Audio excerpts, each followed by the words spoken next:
We are going to continue to study God's word tonight. தொடர்ந்து தேவனுடைய வார்த்தையை வாசிக்க போகிறோம். It's Psalm 119 and verse 160. சங்கீதம் 119 அதிகாரம் 160 வசனம்.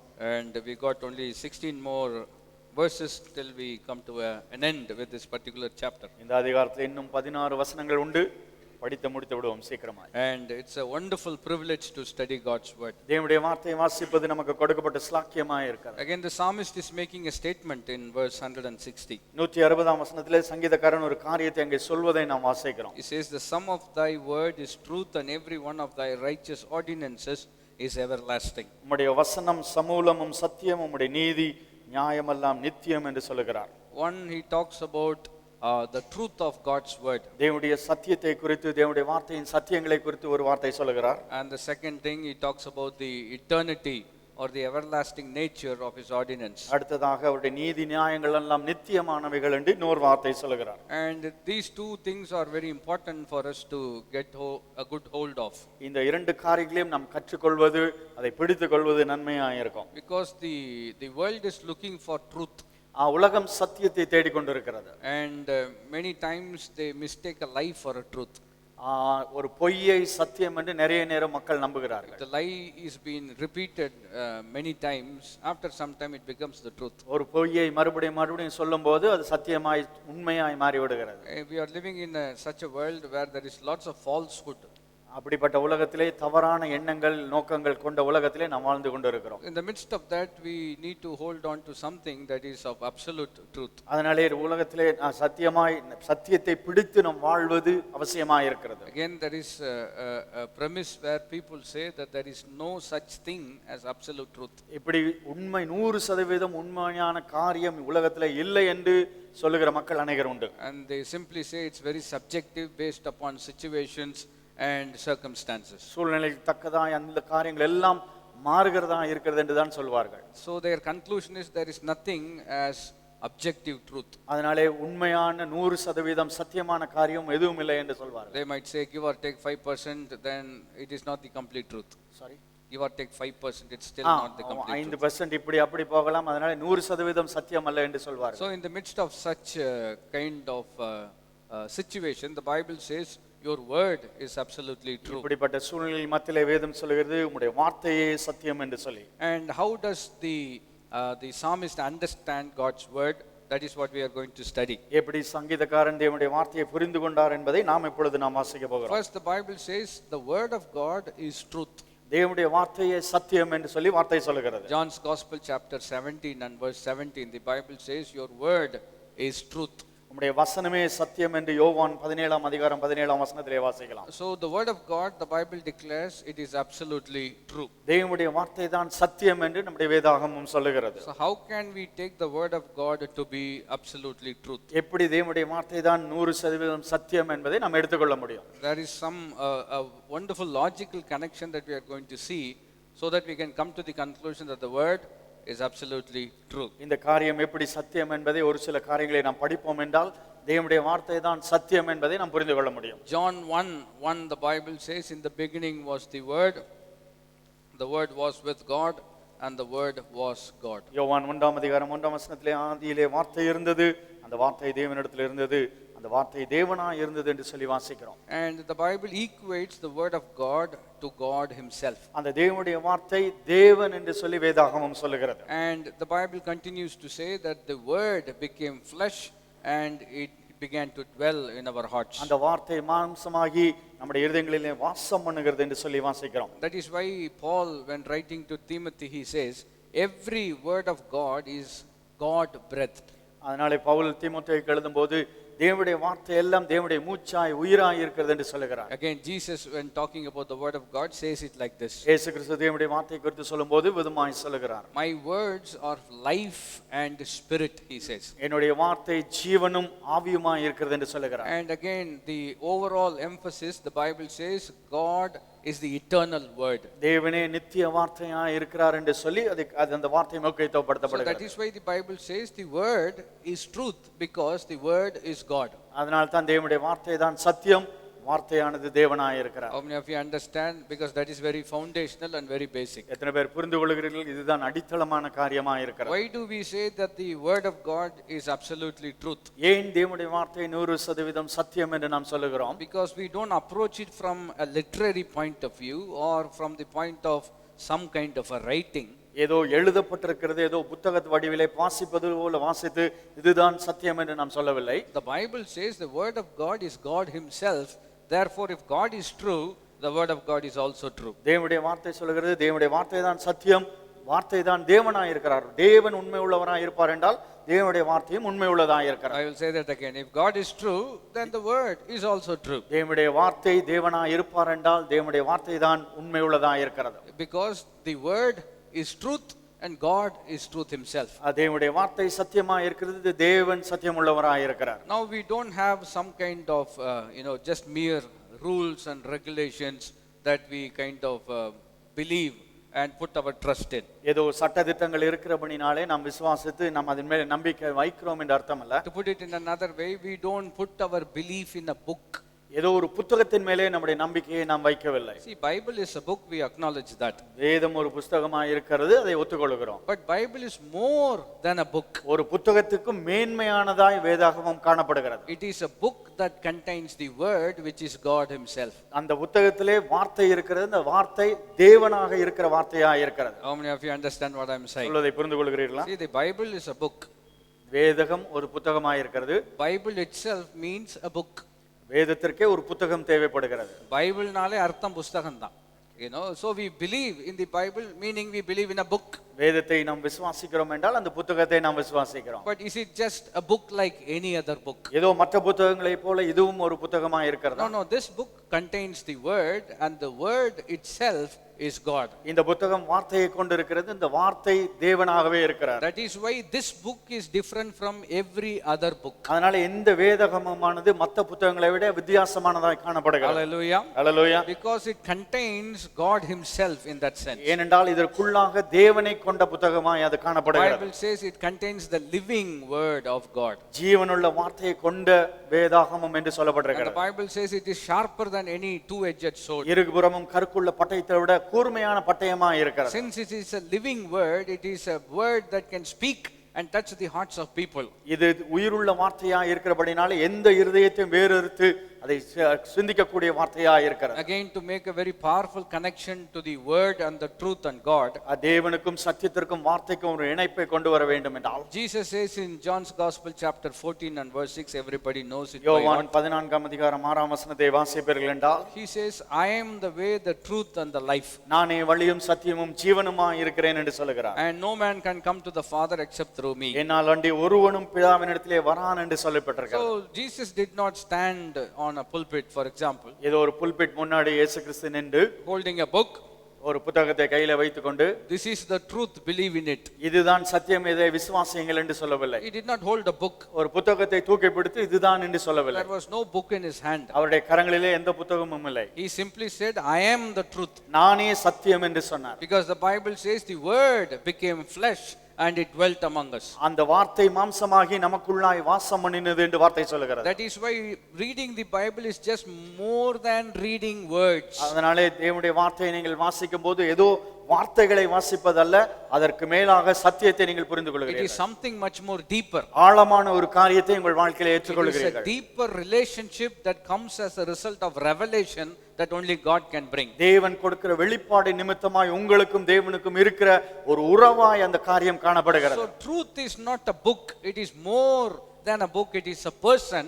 Because Jesus says, I am the truth. சத்தியமானது ஏதோ ஒரு புத்தகம் அல்ல, அது ஜீவனாய் இருக்கிறது. நானே அந்த வார்த்தை ஜீவனாய் இருக்கிறேன் என்று தேவன் சொல்கிறார். Again, truth is not a philosophy, but it is a person called the Lord Jesus Christ. சத்தியம் என்று சொல்லும்போது ஒரு தத்துவம் தத்துவம் அல்ல, தேவனே அந்த சத்தியமாய் இருக்கிறார். How many of you understand what I am saying? நான் சொல்வதை புரிந்து So கொள்கிறீர்களா? anybody can read the Bible in a literary sense of the word. யார் வேண்டுமானாலும் ஒரு புத்தகத்தை வாசிப்பது போல வேதாகமத்தை வாசிக்க முடியும். People who are interested in poetry, they read Psalms, for example. பாடல்களில் பிரியமுள்ளவர்கள் சங்கீதத்தை வாசிப்பார்கள். Because it is very poetic. அது பாடலா இருக்கிறது சங்கீதம் If முழுவதும். you are into philosophy, you will read Ecclesiastes. தத்துவத்தை நீங்கள் பிரியப்படுவீர்கள் என்றால் பிரசங்கியை நீங்கள் வாசிப்பீர்கள். If you are into love, you will read Songs of Solomon. நீங்கள் அன்பு மிகுந்தவர்களா இருந்தால் நீங்கள் உன்னத பாட்டை வாசிப்பீர்கள். If you want common sense, you can read Proverbs. பொது அறிவு வேண்டுமென்றால் நீதிமொழிகளை வாசிக்கலாம். If you want history, you can read, lots of historical books in the Old Testament. வரலாறை படிக்க வேண்டுமென்றால் பழைய ஏற்பாட்டிலே நிறைய புத்தகங்களை வாசித்தால் வரலாறை படிக்கலாம். And if you want to read something about future, the world calls it fiction, but we call it the truth, you can read Revelation. எதிர்காலத்தை குறித்து வாசிக்க வேண்டுமென்றால் வெளிப்படுத்தின விசேஷத்தை வாசிக்கிறீர்களானால் எதிர்காலத்தை குறித்து சொல்லப்பட்டிருக்கிறது. But it is more than reading poetry, it is more than reading kind of philosophy, it is a person and it is a relationship with God. இது பாடலை வாசிப்பதற்கு மேலாக தத்துவத்தை வாசிப்பதற்கு மேலாக தேவனுக்கும் நமக்கும் இருக்கிற உறவா இந்த தேவனுடைய வார்த்தை இருக்கிறது. Because you cannot separate God and his word, because தேவனுடைய they are the வார்த்தையும் same.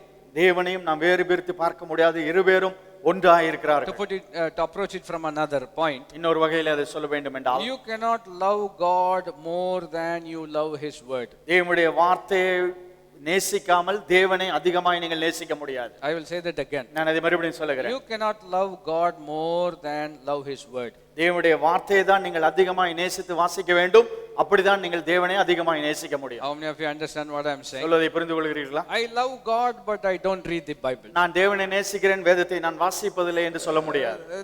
That is not possible. அது அப்படி நடக்கவும் முடியாது. Because God and his word are the same. தேவனும் தேவனுடைய வார்த்தையும் ஒருவராய் இருக்கிறார்கள். Hallelujah. Hallelujah. That is why the psalmist says, I open my mouth and wait for your word. உம்முடைய வார்த்தைக்காக நான் காத்திருக்கிறேன் என்று சங்கீதக்காரன் சொல்லுகிறார். And he says, I will meditate upon it day and night. By meditating upon God's word, you are focusing on God himself.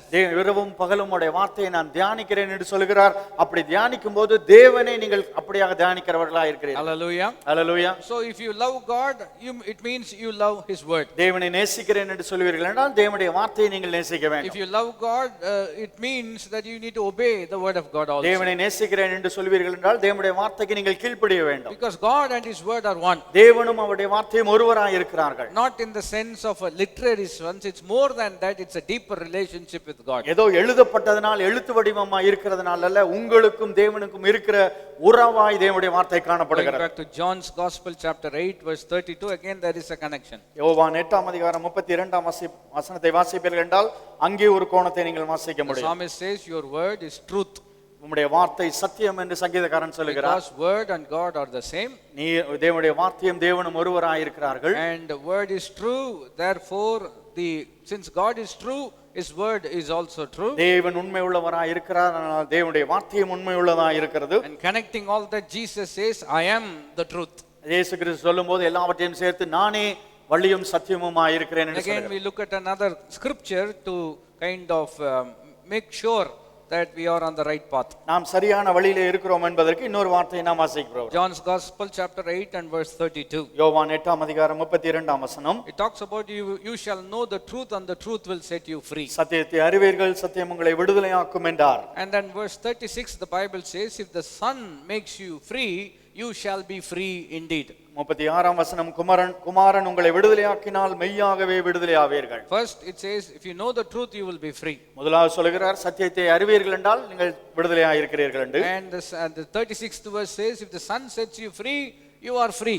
36ஆம் வசனத்திலே குமாரன் உங்களை விடுதலையாக்கினால் நீங்கள் விடுதலையானீர்கள். What is the conclusion? அதிலே முடிவுரை என்னவா இருக்கிறது? The truth and the Son are the same. சத்தியமும் குமாரனும் ஒருவராய் இருக்கிறார்கள். Hallelujah. Hallelujah. That is why Jesus said, I am the truth. அதனால் தான் இயேசு கிறிஸ்து நானே சத்தியம் என்று சொன்னார். Hallelujah. Hallelujah. So the psalmist says, your word is true. அதனாலே சங்கீதக்காரன் சொல்கிறார் உம்முடைய வசனமே சத்தியம் என்று சொல்லி. Again we need to kind of dig deeper to understand it bit more. இதை கொஞ்சம் இன்னும் ஆழமாய் நாம் பார்ப்போம் என்றால் இந்த வார்த்தையை நாம் புரிந்து கொள்ள முடியும். Just taking one verse from middle of nowhere and making a doctrine out of it is not the right path to do எங்கேயோ it. இருந்து ஒரு வார்த்தையை எடுத்து இதுதான் சத்தியம் என்று சொல்வதிலே எந்த அர்த்தமும் அல்ல. Because other verses of scripture should also bear witness to this particular scripture. இந்த வார்த்தைக்கு மற்ற தேவனுடைய வார்த்தைகளும் சாட்சி கொடுப்பது அவசியமாக இருக்கிறது. So that is why we made different connections from different verses of scripture which says the same thing. அதனாலே अनेक தேவனுடைய வார்த்தைகளை நாம் எடுத்து அந்த சத்தியத்தை நாம் விளக்கும்படியாக இந்த வார்த்தைகளை சொன்னோம். See, knowing truth is one thing, but making it applicable in a given circumstance We need the wisdom of the Holy Spirit. சத்தியத்தை அறிவது ஒரு காரியமா இருக்கிறது. ஆனால் நம்முடைய சூழ்நிலைகளில் அந்த சத்தியத்தை பிரயோஜனப்படுத்துவதற்கு தேவ ஆவியின் உதவி நமக்கு அவசியமா இருக்கிறது. Going back to our original point. நம்முடைய முதலாவது காரியத்திற்கு நாம் செல்வோம் என்றால், Your word is the truth. நம்முடைய வார்த்தையே சத்தியமா இருக்கிறது. How can we substantiate that? அதை எப்படி நாம் உறுதிப்படுத்த முடியும்? Because in a general sense, இயற்கையாக சொல்வோம் என்றால், the word is only as good as the person who speaks it. அந்த வார்த்தையை யார் சொல்லுகிறார்களோ அந்த வார்த்தையை பொறுத்து தான் அந்த வார்த்தை நல்லதா கெட்டதா என்று சொல்லப்பட்டிருக்கு. I will say that again. நான் அதை மறுபடியும் சொல்லுகிறேன். The word is only as good as the person who speaks it. அந்த வார்த்தை யார் சொல்லுகிறார் என்பதை பொறுத்து தான் அந்த வார்த்தை நல்லதா கெட்டதா என்று முடிவெடுக்கிறோம். For example, if somebody says something, ஒரு காரியத்தை சொல்வார் என்றால், immediately the next question is this. இன்னொரு கேள்வி இது மாதிரி கேட்பார்கள். Who said it? யார் சொன்னார்கள் என்று சொல்லி. If you say so and so said it, இன்னார் சொன்னார்கள் என்று சொன்னால் அவன்தானே. Meaning the word does not carry any power because he said it. ஏனென்றால் அந்த நபர் சொல்லி இருந்தால் அந்த வார்த்தைக்கு எந்த அர்த்தமும் இல்லை, மரியாதை இல்லை என்று சொல்வார்கள். The same is true in the opposite also. அதற்கு எதிர்மறையானது அது உண்மையாக கூட இருக்கலாம். Somebody says, this is what we heard. இதுதான் நாங்கள் கேள்விப்பட்டோம் என்று ஒருவர் சொல்வார்கள் என்றால், Same logic, who said it? யார் சொன்னார்கள் என்று கேட்கும்போது, So and so said it. So and so said it. இன்னார் சொன்னார்கள் என்று சொல்வார்கள். If that must be true. அப்படி என்றால் அது உண்மையாக இருக்கும். அவர் சொன்னார்னா கரெக்டா தான் இருக்கும். So what you say, the personality backing needs to be there. அந்த யார் சொல்லுகிறார்கள் என்பதுதான் அந்த வார்த்தை உண்மையா இல்லையா என்று முடிவெடுக்கிறது. அதிகாரப்பூர்வமான வட்டாரங்கள் தெரிவிக்கின்றன. Now you understand what it really means.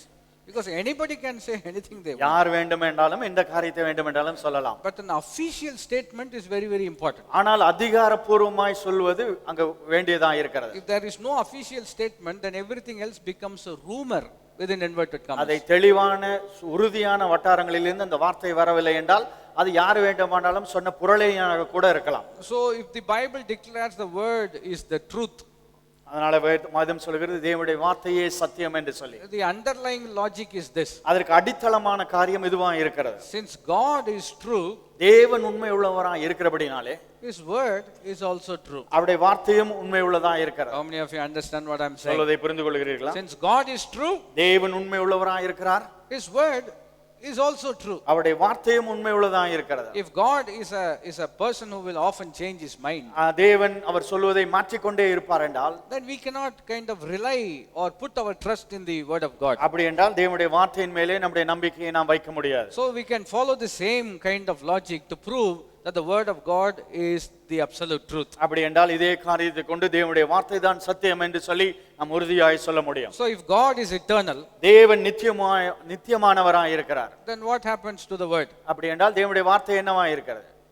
It is also eternal. அதுவும் நித்தியமாய் இருக்கிறது. That is why Jesus said, அதனால் தான் இயேசு கிறிஸ்து சொன்னார், heaven and earth will pass away, வானம் பூமி ஒளிந்து போனாலும் but my word it will never pass away. என்னுடைய வார்த்தை ஒரு நாளும் ஒளிந்து போகாது என்று சொன்னார். Because he will never pass away. ஏனென்றால் தேவன் ஒரு நாளும் அப்படி ஒளிந்து போகிற தேவன் அல்ல. That is why in the parable Jesus says, அந்த காரியத்திலே இயேசு கிறிஸ்து சொல்லும்போது, if anyone listens to my word and puts it into practice, என்னுடைய வார்த்தையை கேட்டு அதன்படி செய்கிறவன் எவனோ, it's like a man who builds his house on a rock. அவனுடைய வீட்டை கண்மலையின் மேலே வீட்டை கட்டுகிறவனுக்கு ஒப்பிடுகிறேன் என்று சொல்லுகிறார். Lots of disasters come and go. அப்படி என்றால் நிறைய காற்று புயல் அங்கே வந்து போகும்போது, but the word or the house it remains forever. அந்த கற்பானையின் மேல் கட்டின வீடு நிலையாய் நிற்கிறது. Why is that? Why does it remain forever? ஏன் அந்த வீடு நிலையாய் நிற்கிறது? Because the word is eternal.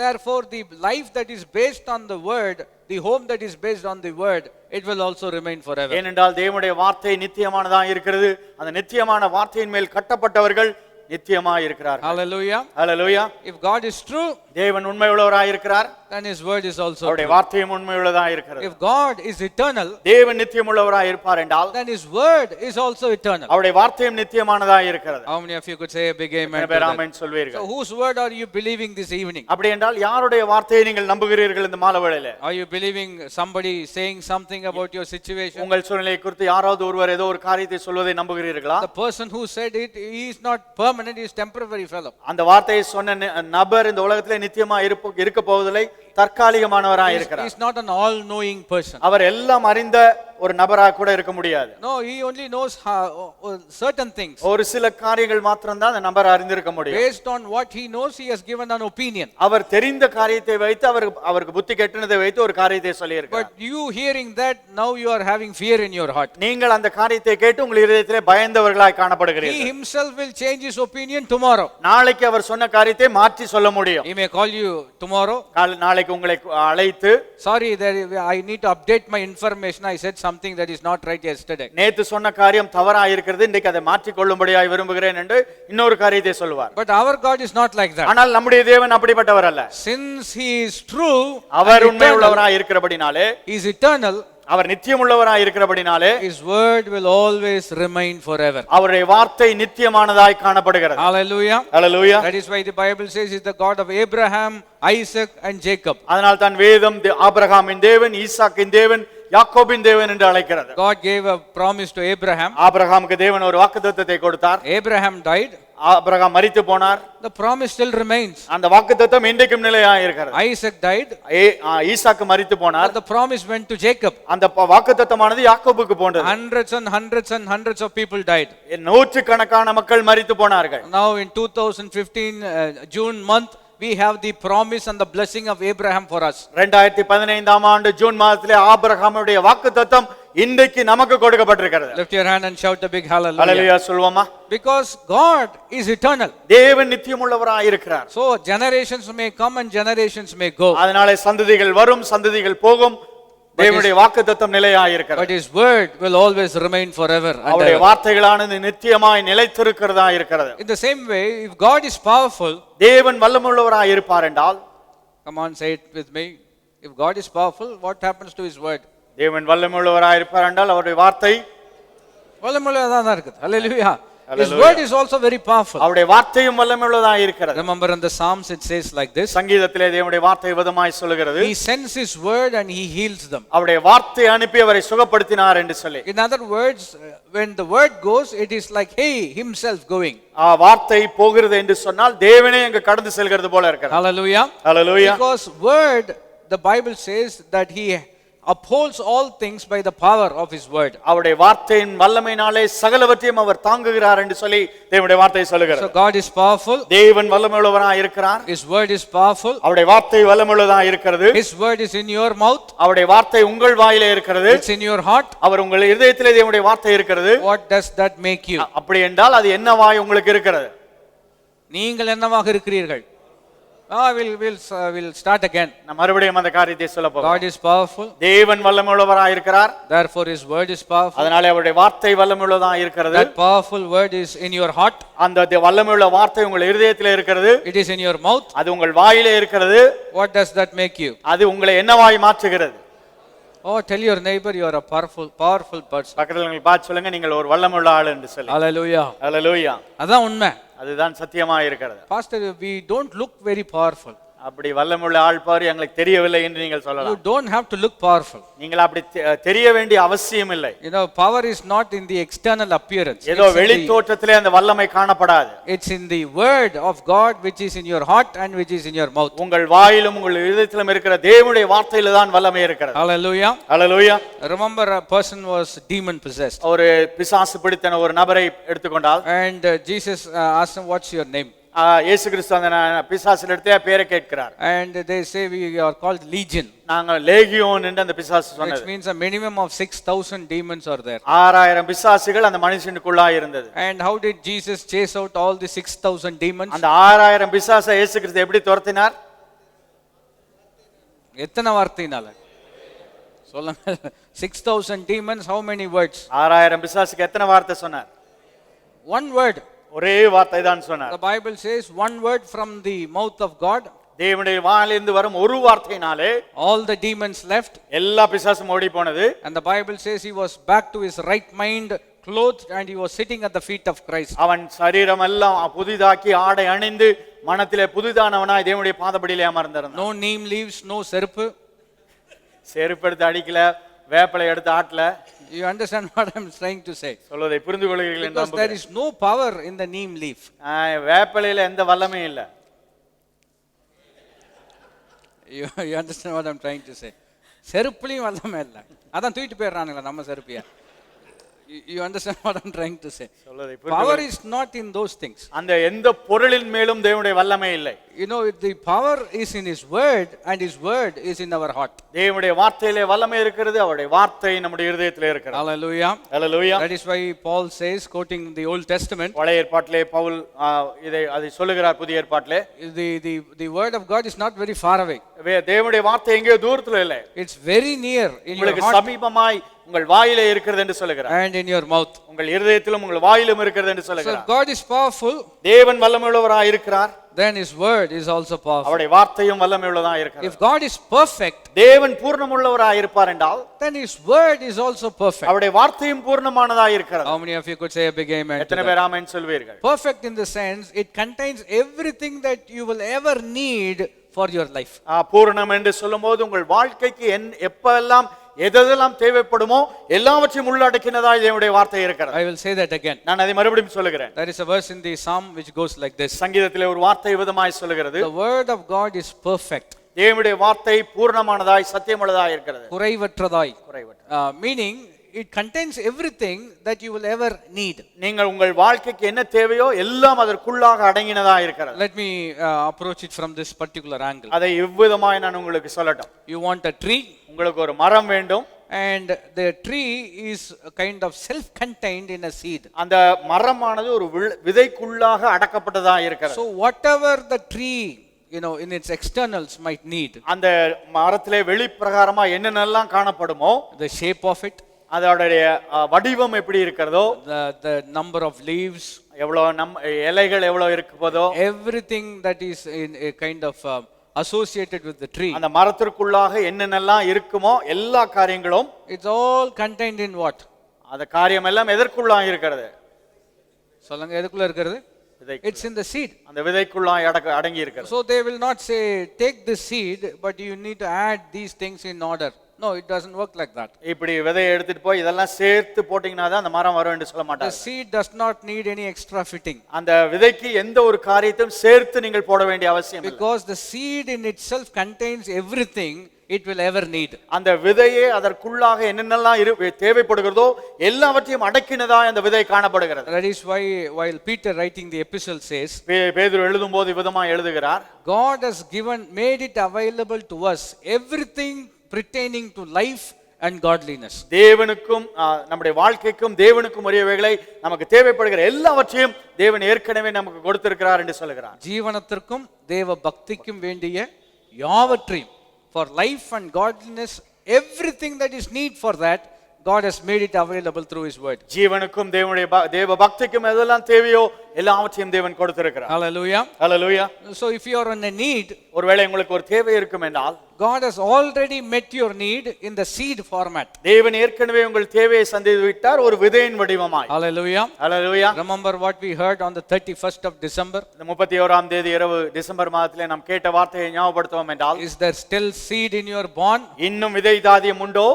The Bible says from today I will bless you. இன்று முதல் உங்களை ஆசீர்வதிப்பேன் என்று சொல்லுகிறார். Because blessing and seed they go together. ஏனென்றால் தேவனுடைய ஆசீர்வாதமும் விதையும் சேர்ந்ததாய் கிரியை செய்கிறது. Word is the seed. தேவனுடைய வார்த்தை விதையாய் இருக்கிறது. If you have the word, அந்த வார்த்தை உங்களிடத்தில் இருக்கும் என்றால், you have every potential to be blessed. நீங்கள் ஆசீர்வதிக்கப்படுவதற்கு எல்லா காரியங்களும் உங்களுக்குள்ளாய் இருக்கிறது. Lift your hand and say a big amen. கரங்களை உயர்த்தி ஆமென் சொல்வீர்களா? Hallelujah. Hallelujah. So if God is perfect, தேவன் பூர்ணமுள்ளவராய் இருப்பார் என்றால், then his word is also perfect. அவருடைய வார்த்தையும் பூர்ணமுள்ளதாய் இருக்கிறது. What does the word in us do in our life? அப்படி என்றால் தேவனுடைய வார்த்தை நமக்குள்ளாய் நம்முடைய வாழ்க்கையில என்ன செய்கிறது? It is making us perfect every day. ஒவ்வொரு நாளும் நம்மை அந்த வார்த்தை பூர்ணப்படுத்திக் கொண்டே இருக்கிறது. Hallelujah. Hallelujah. We are more perfect today than we were yesterday. நேற்று இருந்ததை விட இன்றைக்கு அதிக பூர்ணமாய் தேவன் நம்மை மாற்றி இருக்கிறார். And this process continues until we see God face to face. இந்த காரியமானது தேவனை முகமுகமாய் தரிசிக்கும் வரைக்கும் பூர்ணப்படுத்திக் கொண்டே நம்மை மாற்றிக் கொண்டே இருக்கிறது. What happens when we see him face to face? அவரை முகமுகமாய் தரிசிக்கும் போது என்ன நடக்கிறதா இருக்கிறது? When we see him, we shall be like him. நாம் அவரை பார்க்கும்போது அவரை போலவே நாம் மாற்றப்பட்டிருப்போம். Lift your hand and shout a big amen. கரங்களை உயர்த்தி ஆமென் சொல்வீர்களா? So that is why the psalmist says God's word is the absolute truth. அதனால் தான் தேவனுடைய வார்த்தையே சத்தியம் என்று சொல்லி சங்கீதக்காரன் இங்கே சொல்லுகிறார். So if God is unchanging, தேவன் மாறாதவராய் இருக்கிறார். what happens to his word? அவருடைய வார்த்தை எப்படிப்பட்டதா இருக்கிறது?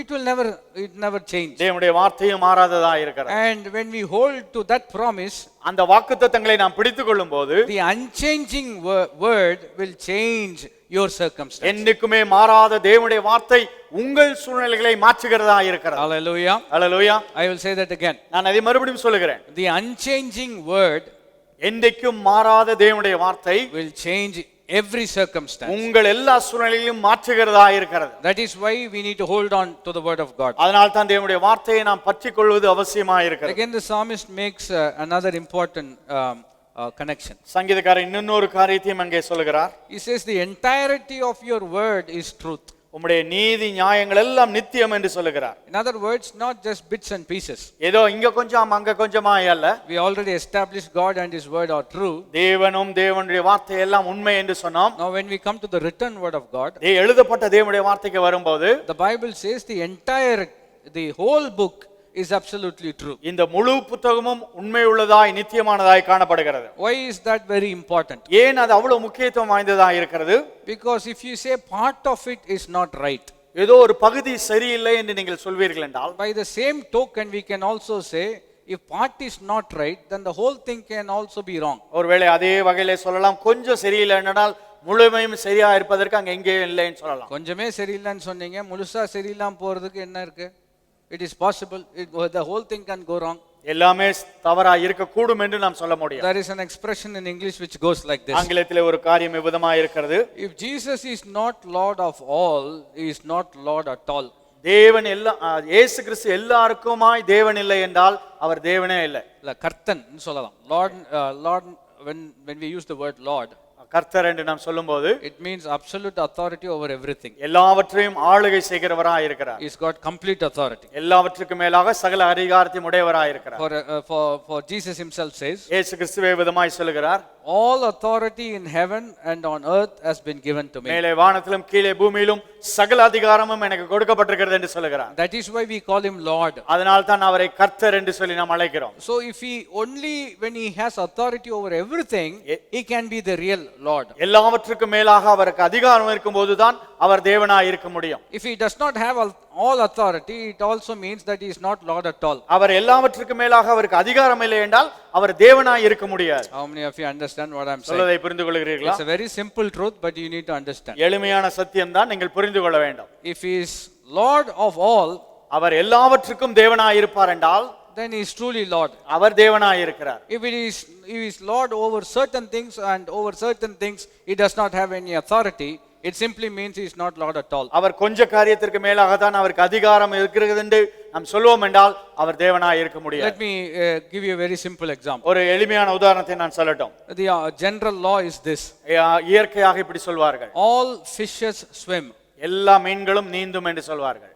எல்லா மீன்களும் என்ன செய்ய வேண்டும்? நீந்த வேண்டும். So if you call something a fish, ஒரு மீன் என்று ஒரு காரியத்தை அழைப்பீர்கள் என்றால் what should it do? அது என்ன செய்ய வேண்டும்? நீந்த வேண்டும். But not all things that swim can be called a fish. ஆனா நீந்துகிற எல்லா காரியமும் மீன் என்று சொல்ல முடியாது. ஏன்னா நாமளும் தான் நீந்துறோம். You understand what I'm trying to say? சொல்வதை புரிந்து கொள்கிறீர்களா? So the law says all fish should swim. எல்லா மீன்களும் நீந்த வேண்டும் என்பது பிரமாணமாக இருக்கிறது. If you call somebody truly Lord, தேவன் என்று ஒருவரை உண்மையாக அழைப்பீர்கள் என்றால் he should have absolute authority in heaven and also on earth. வானத்திலும் பூமியிலும் அவருக்கு சகல அதிகாரமும் இருக்க வேண்டியதா இருக்கிறது. Just because some people have authority, it doesn't mean they are Lord of all. ஏதோ ஒரு காரியத்திலே சிலருக்கு அதிகாரம் இருக்கிறபடினாலே அவர்கள் தேவனாய் இருக்க முடியாது. If you understand, say a big amen. புரிந்து கொண்டால் ஆமென் சொல்லுங்கள். There are lots of lords and lots of gods, Paul says. Pavul சொல்லும்போது நிறைய தேவர்களும் நிறைய கர்த்தாக்களும் உங்களுக்கு உண்டு என்று சொல்லுகிறார். there are lots of so called lords and gods. தேவன் என்று தங்களை அழைத்துக் கொள்கிறவர் நிறைய பேர் உண்டு என்று சொல்லுகிறார். There is only one Lord of lords and one God of gods, and he is the Lord Jesus Christ. ஒருவரே தேவாதி தேவன் கர்த்தாதி கர்த்தர் அவர் இயேசு கிறிஸ்துவாய் இருக்கிறார். Because he has got all authority in heaven and also on earth. அவருக்கு தான் வானத்திலும் பூமியிலும் சகல அதிகாரமும் கொடுக்கப்பட்டிருக்கிறது. So the point is this. அதிலே காரியம் என்னவா இருக்கிறது? The whole word is absolutely true. இந்த முழு வார்த்தையும் உண்மையாய் இருக்கிறது. Not just parts, bits and pieces. ஏதோ இங்கே கொஞ்சம் அங்கே கொஞ்சம் அல்ல, முழுமையும் சத்தியமாய் இருக்கிறது. There came a time when people said the whole Bible cannot be taken as the absolute word of God. ஒரு காலகட்டத்திலே மக்கள் விதமாய் சொன்னார்கள், முழு வேதத்தையும் உண்மை என்று நாம் அப்படியே எடுத்துக்கொள்ள முடியாது. Because something they are not scientifically proven. விஞ்ஞானபூர்வமாய் சில காரியங்கள் உண்மை என்று நிரூபிக்கப்படவில்லை என்று சொன்னார்கள். Then again, Bible is not a scientific book. வேதம் ஒரு விஞ்ஞானபூர்வமான புத்தகமும் கிடையாது. Bible is an account by God given to us, and it contains only what we need to know. நாம் தெரிந்து கொள்ள வேண்டியதை தேவன் நமக்கு எழுதி கொடுத்திருக்கிற புத்தகமாய் வேதாகமம் காணப்படுகிறது. Let me put it in another way. இன்னொரு வகையிலே சொல்லட்டும். He has given information what we need to know and not we want to know. நாம் எதை தெரிந்து கொள்ள வேண்டுமோ அதை மாத்திரம் தேவன் நமக்கு எழுதி கொடுத்திருக்கிறார். எல்லாவற்றையும் தேவன் நமக்கு எழுதி கொடுக்கவில்லை. Sometimes our children ask different questions. நம்முடைய பிள்ளைகள் சில நேரம் நிறைய கேள்விகளை கேட்கிறார். And sometimes we reply like this also. சில நேரம் இப்படி அவர்களுக்கு பதில் சொல்லுகிறோம். அது இப்போ உனக்கு தேவையில்லை.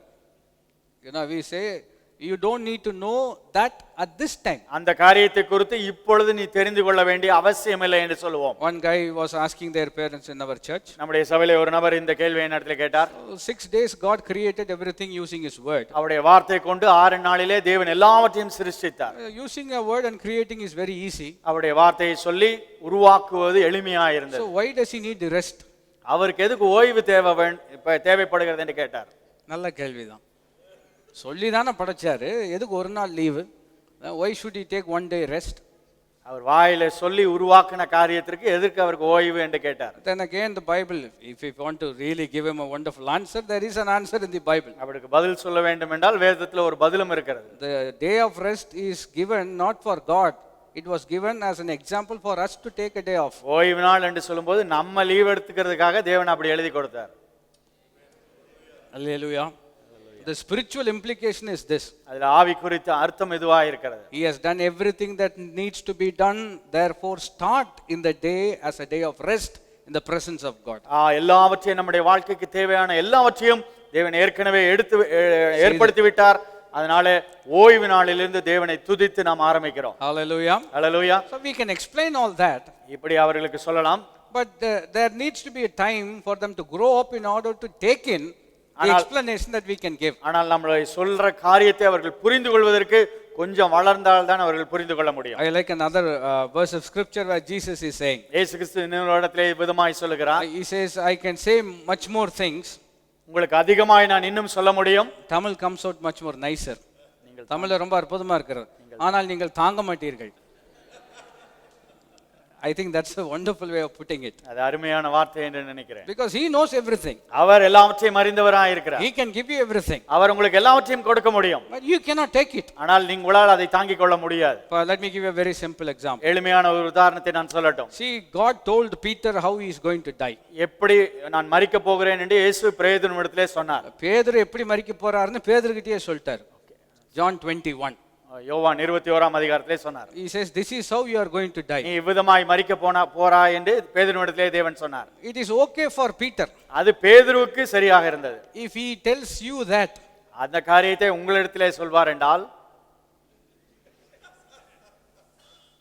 நம்ம இதை தவிர வேற எதையுமே என்ன செய்ய மாட்டோம். Is it not true? உண்மைதானே? அதனால யாருக்கு எது சொல்லணுமோ அதான் சொல்வார். Don't worry about it. You know what you need to know, he will make it known to you. உங்களுக்கு எது தெரியப்படுத்த வேண்டுமோ அதை மட்டும் தான் தேவன் உங்களுக்கு சொல்வார். You know, if Jesus told how Peter is going to die. பேதுரு எப்படி மரிக்க போகிறான் என்று பேதுருவிடத்திலே இயேசு சொன்னார். So Peter is preaching in a church. ஒரு சபையிலே பேதுரு பிரசங்கம் பண்ணி கொண்டிருக்கிறார். There was a man sitting in the front with a minor chain cross. இப்படி ஒரு மைனர் செயின் போட்டு கிராஸ் போட்டு ஒரு நபர் முன்னாடி அமர்ந்திருக்கிறார். கிராஸை பார்த்தோன்னே பேதுருக்கு என்ன ஞாபகம் வந்துரும்? அந்த சிலுவையை பார்த்த உடனே நம்ம தலைகீழா தொங்க போறோம். பிரசங்க point மறந்துரும். You understand what I'm trying to say? What you need to know, God will make it known to you. உங்களுக்கு எதை தெரியப்படுத்த வேண்டுமோ அதை மட்டும் தான் தேவன் உங்களுக்கு தெரியப்படுத்துவார். And that is good for us also. அது நமக்கு நன்மையாக இருக்கும். So don't go into speculation, don't try to figure it out. What you need to know, he will make it known to you. அதனால இப்படி இருக்குமா அப்படி இருக்குமா என்று சொல்லி கற்பனை செய்ய வேண்டாம். உங்களுக்கு வேண்டியதே தேவன் உங்களுக்கு தெரியப்படுத்துவார். So the Bible contains everything that we need to know. அதனால நாம் தெரிந்து கொள்ள வேண்டியதே வேதம் ஏற்கனவே நமக்கு எழுதி கொடுத்திருக்கிறது. There are certain questions people ask and the Bible doesn't answer them. சில கேள்விகள் மக்கள் கேட்கிறார்கள், அதுக்கு வேதத்திலே பதில் இல்லை. Because in God in his sovereign wisdom, he doesn't think that we need to know that. தேவன் தம்முடைய ஞானத்தினாலே அது நமக்கு தெரிய வேண்டாம் என்று சொல்லி அந்த காரியத்தை நமக்கு The சொல்லவில்லை. whole point is Psalm 119 verse 128. சங்கீதம் 119 அதிகாரம் 128 வசனத்தை வாசிப்பீர்கள் என்றால், I esteem right all your word concerning everything. எல்லாவற்றை பற்றியும் நீர் அருளின எல்லா கட்டளைகளும் செம்மை என்று எண்ணினேன் என்று சொல்கிறார். I am going to summarize that. அதை நான் சுருக்கமாய் சொல்லுகிறேன். Everything you say about everything is good. எல்லாவற்றை பற்றி நீ சொல்லுகிற காரியம் எல்லாமே நன்மையாய் இருக்கிறது என்று சொல்கிறார். Which means we cannot take the bits we like and leave out the bits we don't like. அதனால நமக்கு இது பிடிக்கும் என்றால் அந்த வார்த்தையை எடுத்துக்கொண்டு இது பிடிக்காது என்றால் அந்த வார்த்தையை நாம் விட்டுவிட முடியாது. You know, in the church history we kind of read like this. சபை வரலாறை வாசிப்பீர்கள் என்றால் இப்படியாக நீங்கள் வாசிக்க முடியும். Martin Luther is a very important name. Martin Luther அவர்கள் ஒரு ராஜாவா இருந்தார். முக்கியமான நபராக இருந்தார். He was the first guy kind of who got illuminated about the righteous being saved by faith. விசுவாசத்தை கொண்டு ரட்சிக்கப்படுவதை குறித்து அந்த காரியத்தை அவர் முதலாவது அறிந்து கொண்டார். That made a big transformation in the Christian church. கிறிஸ்தவ உலகத்திலே அது ஒரு பெரிய மாறுதலை மாற்றத்தை கொண்டு வந்தது. And only from that point the Protestant group came. அது அப்பொழுது தான் அந்த Protestant என்ற குழு அந்த கிறிஸ்தவத்திலே ஆரம்பித்தது. We all part of the Protestant group. நாம் எல்லாரும் அதோடு சேர்ந்தவர்களாய் இருக்கிறோம். And he was so much into the righteous living by faith. விசுவாசத்தினாலே தேவனுடைய நீதியிலே எப்படி வாழ வேண்டும் என்று சொல்லி அவர் அப்படியாக வாழ்ந்தார். He made a great emphasis about that. அதை பற்றி முக்கியத்துவம் பண்ணி அதை அந்த காரியத்தை சொன்னார். But when he came to the book of James, ஆனால் யாக்கோபு புத்தகத்துக்கு வரும்போது, you know, James emphasizes more on works. கிரியைகளை குறித்து யாக்கோபு அங்க முக்கியப்படுத்துவதை நீங்கள் வாசிக்கலாம். So Martin Luther said, Martin Luther அவர்கள் சொன்னார்கள், James should not be in the Bible itself. யாக்கோபு வேதத்திலே இருக்க கூடாது என்று சொன்னார்கள். Because it does not align with Romans. ரோமரோடு அந்த வார்த்தைகள் ஒத்து போகவில்லை என்று சொன்னார். No, that is not true. அது உண்மை அல்ல. You know, James is talking about faith that works. கிரியை செய்கிற விசுவாசத்தை குறித்து யாக்கோபு அங்க எழுதி இருக்கிறார். அதாவது விசுவாசமும் கிரியையும் அல்ல, கிரியை செய்கிற விசுவாசம். That is what James is talking about. யாக்கோபு அதை குறித்து தான் அங்க எழுதி இருக்கிறார். So what we are trying to convey is this. அதுல என்ன சொல்ல விரும்புகிறோம் என்றால், since God's word is perfect, தேவனுடைய வார்த்தை சத்தியமா இருக்கிறபடினாலே the whole truth is perfect. முழு சத்தியமும் சத்தியமா இருக்கிறது. Hallelujah. Hallelujah. So what do people do? அப்படி என்றால் மக்கள் என்ன செய்கிறார்கள்? They will choose those things that are very kind of things that they like. அவர்களுக்கு பிரியமான காரியத்தை மட்டும் வேதத்திலிருந்து எடுத்துக்கொள்வார்கள். And things that are very difficult, they will leave it out. கடினமான காரியத்தை விட்டு விடுவார்கள். And they will come up with an explanation, it is not relevant for today. எனக்கு இது சரிப்பட்டு வராது இந்த நாட்களுக்கு என்று சொல்லி சொல்வார்கள். No, that is not true. அது உண்மை அல்ல. Either the whole word is true or it is not true at all. முழு வார்த்தையும் சத்தியமா இருக்கிறது என்றால் வார்த்தை சத்தியமாக இருக்க முடியாது. Some people say it is relevant for those days, but it is not relevant for today. அந்த காலத்திற்கு இந்த வார்த்தை சரி, இந்த காலங்களுக்கு இது சரிப்பட்டு வராது என்று சிலர் சொல்வார்கள். Nowadays they are making amendments, you know, in the West when it comes to laws concerning marriage and all that. திருமண வாழ்க்கையை குறித்து சொல்லும்போது மேற்கத்திய நாடுகளிலே அதை வேறுபடுத்தி சட்டதிட்டங்களை எல்லாம் மாற்றிக் கொண்டிருக்கிறார்கள். Every country is changing all their laws. எல்லா நாடுகளும் தங்கள் சட்டதிட்டங்களை மாற்றிக் கொண்டே இருக்கிறார்கள். Because the previous laws were based on the Bible. ஏனென்றால் முன்பான சட்டதிட்டங்கள் எல்லாம் வேதத்தின் அடிப்படையிலே எழுதப்பட்டவை. Where marriage was defined as a covenant between a man and a woman. ஒரு ஆணுக்கும் பெண்ணுக்கும் இருக்கிற உடன்பாடு தான் திருமண வாழ்க்கை என்று சொல்லப்பட்டிருக்கிறது. And it is based on the Bible. அது வேதத்தின் அடிப்படையிலே சொல்லப்பட்டதா இருக்கிறது. Now what they are saying is this. இப்பொழுது என்ன சொல்லுகிறார்கள் என்றால், it was good then, அன்றைக்கு அந்த வார்த்தை சரியா இருந்தது, but now it is not relevant anymore. இப்பொழுது இந்த வார்த்தை சரியாய் வராது என்று சொல்கிறார்கள். They say man has evolved from those kind of relationships. அந்த காரியத்திலிருந்து மனிதன் அப்படியாக மாறிவிட்டான் என்று சொல்கிறார். He has grown up, they say. அதிலிருந்து வளர்ந்து விட்டான் என்று சொல்கிறார். Therefore we have to redefine marriage. அதனால திருமண வாழ்க்கையை மாற்றி அமைக்கிறோம் என்று சொல்கிறார். We don't want a biblical explanation for that. வேதத்திலிருந்து ஒரு விளக்கம் எங்களுக்கு அவசியம் அல்ல. We will use the same word but we will give our own definition. அந்த வார்த்தையை கொண்டு எங்களுடைய விளக்கத்தை நாங்கள் அதற்குள்ளாக கொடுக்கிறோம் என்று சொல்கிறார். So they use the word அந்த வார்த்தையை பிரயோஜனப்படுத்தி without making connection to the Bible. வார்த்தைக்கும் அந்த செயலுக்கும் சம்பந்தம் இல்லாமல் காரியத்தை செய்கிறார்கள். By doing so what are they saying? அப்படி செய்வதன் மூலமா அவர்கள் என்ன சொல்லுகிறார்கள்?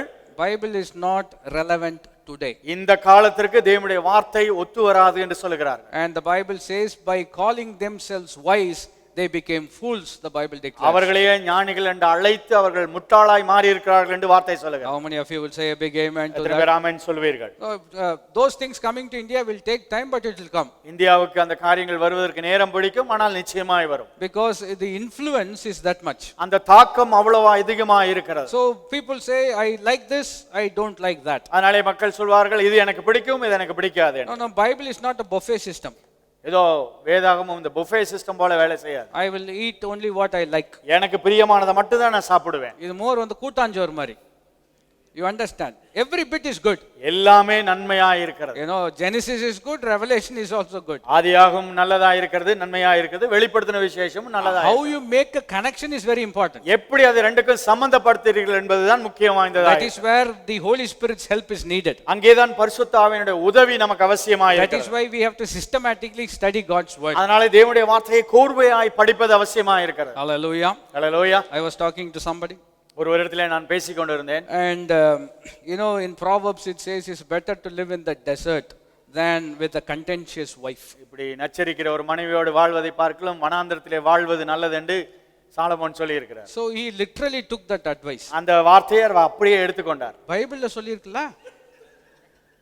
You understand what I'm trying to say? சொல்வதை புரிந்து கொள்கிறீர்களா? You know, and that is why I'm not being with her. அதனால என் மனைவியோடு வாழ விரும்பவில்லை. Because Solomon the wise guy said it and it is in the Bible. ஞானமுள்ள சாலமோனே சொல்லி இருக்கிறார், வேதத்தில் எழுதப்பட்டிருக்கிறது. So I told him, even if you go to the desert, நான் சொன்னேன், நீ வனாந்தரத்துக்கே போனாலும் they will call the police.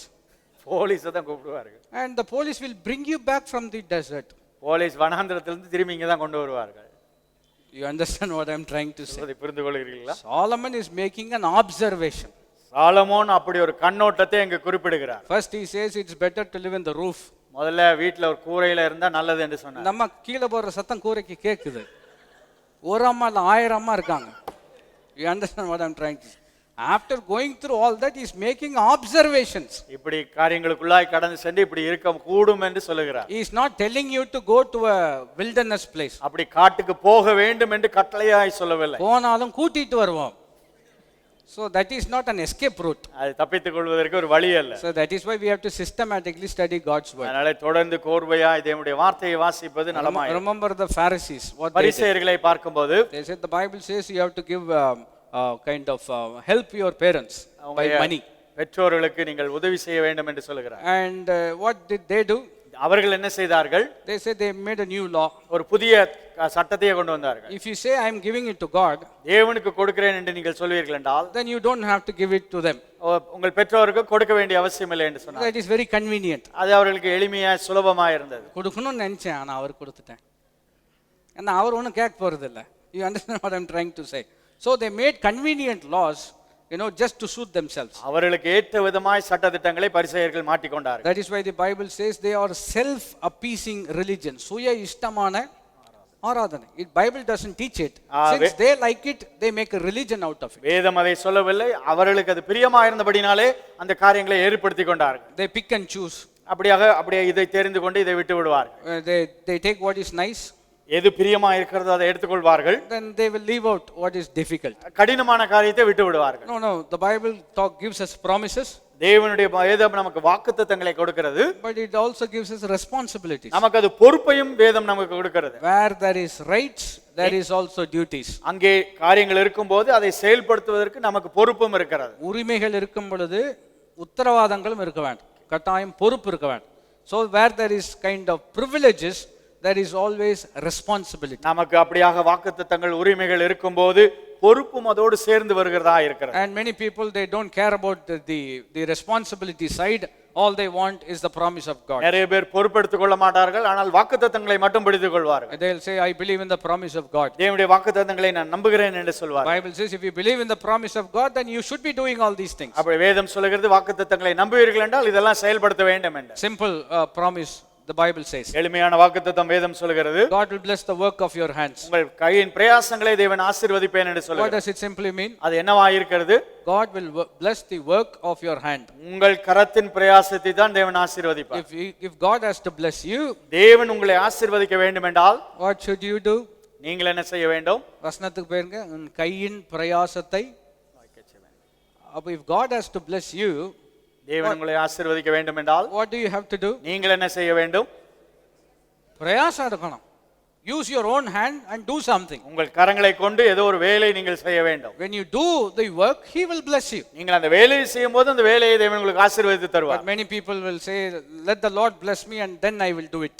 நிறைய பேர் விதமாய் சொல்வார்கள், தேவன் முதல்ல ஆசீர்வதிக்கட்டும், அப்புறம் நான் வேலை செய்கிறேன். And God says, you do something, then I will bless you. தேவன் சொல்கிறார், நீ முதல்ல வேலை செய், அப்புறம் ஆசீர்வதிக்கிறேன். The Bible says Isaac sowed and God blessed and he reaped 100-fold. இப்படியாக தேவன் சொன்னார், நான் விதைத்தேன், 100 மடங்கு ஆசீர்வதித்தார் என்று ஈசாக்கு சொல்லுகிறார். So when did God bless Isaac? ஈசாக்கை தேவன் எப்பொழுது ஆசீர்வதித்தார்? He sowed. அவர் விதைத்தார் முதல்ல. So you have to sow. நீங்கள் முதலாவது விதைக்க வேண்டும். And God will bless the work of your hands. உங்கள் கரத்தின் பிரயாசத்தை தேவன் ஆசீர்வதிப்பார். And then naturally the blessing will follow. இயற்கையாக தேவனுடைய ஆசீர்வாதம் பின்தொடர்ந்து வரும். If you are with me, say a big amen. புரிந்து கொண்டால் ஆமென் சொல்லுங்க. So what people like is this. மக்களுக்கு பிரியமான காரியம் இதுவா இருக்கிறது. I will not do anything. நான் எதையும் செய்ய மாட்டேன். I like this particular verse. இந்த வார்த்தை எனக்கு ரொம்ப பிரியமா இருக்கிறது. Be still and know. அமர்ந்திருந்து தெரிந்து கொள்ளுங்கள். நிக்க கூட வேண்டாம், அமர்ந்திருந்து. நீங்கள் சும்மா இருப்பீர்கள். Why did God? Many people like that verse. அந்த வார்த்தை நிறைய பேருக்கு பிரியமா இருக்கிறது. You don't have to do anything. You just be still and I will do it for you. நீங்க சும்மா இருந்தபோது நான் செய்வேன் என்ற வார்த்தை இருக்கு. When did God say that? அந்த வார்த்தையை தேவன் எப்பொழுது சொன்னார்? Just look at the circumstance. இந்த சூழ்நிலையை நீங்கள் பார்க்கும்போது they were standing in front of the ocean. அந்த கடலுக்கு முன்பாக அவர்கள் நிற்கிறார்கள். There is mountains on either side. இரு பக்கமும் மலைகள் இருக்கிறது. Pharaoh's army is at the back. அந்த ராஜாக்கள் பின்னாக துரத்தி கொண்டு வருகிறார்கள். They have to go across the ocean to the other side. அந்த கடலை கடந்து அந்த பக்கம் அக்கறை போய் சேர வேண்டும். What can they do? அவர்களால் என்ன செய்ய முடியும்? ஒண்ணும் செய்ய முடியாதுங்கறனால தான் என்ன சொன்னாரு? சும்மா இருங்கள். I hope you understand why he said what he said. சும்மா இருங்கள் என்று சொன்ன வார்த்தையை புரிந்து கொண்டீர்கள் என்று நம்புகிறேன். Because they are in a position they cannot do anything. அவர்கள் இருக்கிற சூழ்நிலையிலே அவர்களால் ஒன்றும் செய்ய முடியாது. And at that point God said, you be still, let me take care of that. அப்படி என்றால் அந்த சூழ்நிலையிலே நீங்கள் சும்மா இருங்கள், நான் பார்த்துக் கொள்கிறேன் என்று தேவன் சொன்னார். Take the example of the widow. அந்த விதவையின் உதாரணத்தை நாம் எடுத்துக்கொண்டால், she says, I have little flour and little oil. எனக்கு கொஞ்சம் மாவும் கொஞ்சம் எண்ணெயும் இருக்கிறது என்று சொன்னார். God did not say, சும்மா இரு, நான் பார்த்துக் கொள்கிறேன். No, he did not say that. What did he say? அந்த இடத்துல தேவன் நீ சும்மா இரு என்று சொல்லவில்லை. With that little oil and with little flour, அந்த கொஞ்சம் எண்ணெயும் கொஞ்சம் மாவும் வைத்து, make me a little bread. எனக்கு முதலாவது ஒரு அப்பத்தை சுட்டு கொண்டு வா என்று சொன்னார். சிறிய அப்பம் தான் சொன்னார். அதுலயும் விவரம் தான் இருக்கு. You understand what he said? You have little, now make me a little. கொஞ்சம் இருக்குது, சின்னதா ஒரு அப்பத்தை செய்து கொண்டு வா என்று. And that kind of triggered the blessing of God for the next 3.5 years. அதுதான் தேவனுடைய ஆசீர்வாதத்தை அந்த குடும்பத்தின் மேல் வர வைத்தது 3.5 வருஷத்துக்கு. Hallelujah. Hallelujah. So if you are waiting for God to bless you, அப்படி என்றால் தேவனுடைய ஆசீர்வாதத்திற்காக நீங்கள் காத்திருப்பீர்கள் என்றால், God is waiting for you to do something. நீங்கள் ஏதோ ஒரு காரியத்தை செய்ய வேண்டும் என்று தேவன் காத்துக் கொண்டிருக்கிறார். Hallelujah. Hallelujah. When you go and stand before a door, இப்படி கதவுக்கு முன்பாய் போய் நிற்பீர்கள் என்றால், first if you ring the bell and then stand, we understand. Calling bell அடித்து விட்டு நின்றால் புரிந்து கொள்ளலாம். நீங்க போய் நின்னுட்டு இதோ திறந்த வாசலை வைத்திருக்கிறேன், அது எப்படி திறக்கும்? பெல் அடிச்சீங்கன்னா ஆட்டோமேட்டிக்கா என்ன செஞ்சிரும்? I hope you understand what I am trying to say. Some people get hold of the wrong end. தவறான காரியங்களை சிலர் பிடித்துக் கொள்கிறார்கள். So the Bible says that the whole entire word of God is absolutely true. முழு தேவனுடைய வார்த்தையும் உண்மை உள்ளது என்று தேவனுடைய வார்த்தை சொல்கிறது. Then there is the problem of overemphasizing certain aspects. சில காரியங்களுக்கு அதிக முக்கியத்துவம் கொடுப்பார்கள் and not at all emphasizing the other aspects. சில காரியங்களுக்கு முக்கியத்துவமே கொடுக்க மாட்டார்கள். For example, the sovereignty of God. தேவனுடைய ஆளுகை சர்வ வல்லமை உள்ளவர் என்பதை குறித்து பார்ப்போம் என்றால், சர்வ ஆளுகை, he controls everything. அவர் எல்லாவற்றையும் ஆளுகை செய்கிறவராய் இருக்கிறார். It is absolutely true. அது உண்மை உள்ளதாய் இருக்கிறது. But the Bible also teaches about human responsibility. ஆனால் மனுஷனுக்கு தேவன் கொடுத்த பொறுப்பையும் தேவன் சொல்லி இருக்கிறார். So he will overall he controls everything. அவர் சர்வத்தையும் ஆளுகை செய்கிறவராய் இருக்கிறார். But man is also held responsible for the things that are entrusted to him. மனுஷனிடத்திலே கொடுக்கப்பட்ட பொறுப்பிற்கு மனுஷன் பொறுப்பாளியாய் இருக்கிறான். How many of you understand what I am trying to say? சொல்வதை புரிந்து கொள்கிறீர்களா? To put it in a very simple kind of way, எளிமையா இதை சொல்ல வேண்டும் என்றால், God, the mind of a man plans his ways. Proverbs. ஒரு மனிதனுடைய மனதுதான் அவருடைய வழிகளை திட்டமிடுகிறதா இருக்கிறது. But the Lord directs his path. ஆனால் தேவன் அவருடைய வழிகளை சீர்படுத்துகிறார் என்று சொல்லி வார்த்தை சொல்லுகிறார். I will say that verse again. நான் அதை மறுபடியும் சொல்லுகிறேன். The man the mind of a man plans his way, மனுஷனுடைய மனதுதான் அவனுடைய வழிகளை திட்டமிடுகிறதா இருக்கிறது. but the Lord directs his steps. ஆனால் தேவன் அவனுடைய வழிகளை சீர்தூக்கி பார்க்கிறார் என்று வார்த்தை சொல்லுகிறது. So who should plan? அப்படி என்றால் யார் திட்டமிட வேண்டும்? You should plan. நீங்க தான் திட்டமிட வேண்டும். In your planning, அப்படி நீங்கள் திட்டமிடும்போது God will do the directing. தேவன் எவ்வளியாய் செல்ல வேண்டும் என்று இந்த பாதைகளை செவ்வாய்ப்படுத்துவார். How many of you understand what I'm saying? சொல்வதை புரிந்து கொள்கிறீர்களா? So some people will leave both the planning and the directing to God himself. அந்த திட்டமிடுகிறதையும் வழி வகுக்கிறதையும் எல்லாவற்றையும் தேவனிடத்திலே எல்லாரும் விட்டு விடுவார். Going back to this particular verse, சும்மா இருங்கள். நீங்கள் சும்மா இருங்கள் என்ற வார்த்தையை பிடித்துக் கொள்வார்கள். No, if you want to do something, நீங்கள் ஏதோ ஒரு காரியத்தை செய்ய வேண்டும் என்றால், Lord, help me to plan this, give me your wisdom, I thank you, you are my wisdom. ஆண்டவரே எனக்கு ஞானத்தை கொடுத்து இதை திட்டமிடும்படியாய் உம்முடைய ஞானத்தை எனக்கு தாரும் என்று கேட்க வேண்டும். Help me to make the right choice. சரியான திட்டத்தை நான் வகுக்கும்படியாய் எனக்கு உதவி செய்யும். Help me to meet the right person. சரியான நபரை பார்க்கும்படியாய் உதவி செய்யும். And when you pray and invite God into your planning, அப்படி நீங்கள் ஜெபித்து திட்டமிடும்போது, in the course of your planning the Lord will direct you. அப்படியாக நீங்கள் திட்டமிடுகிற காரியத்திலே தேவன் சரியான வழியை உங்களுக்கு ஏற்படுத்துவார். He will close the door that needs to be closed.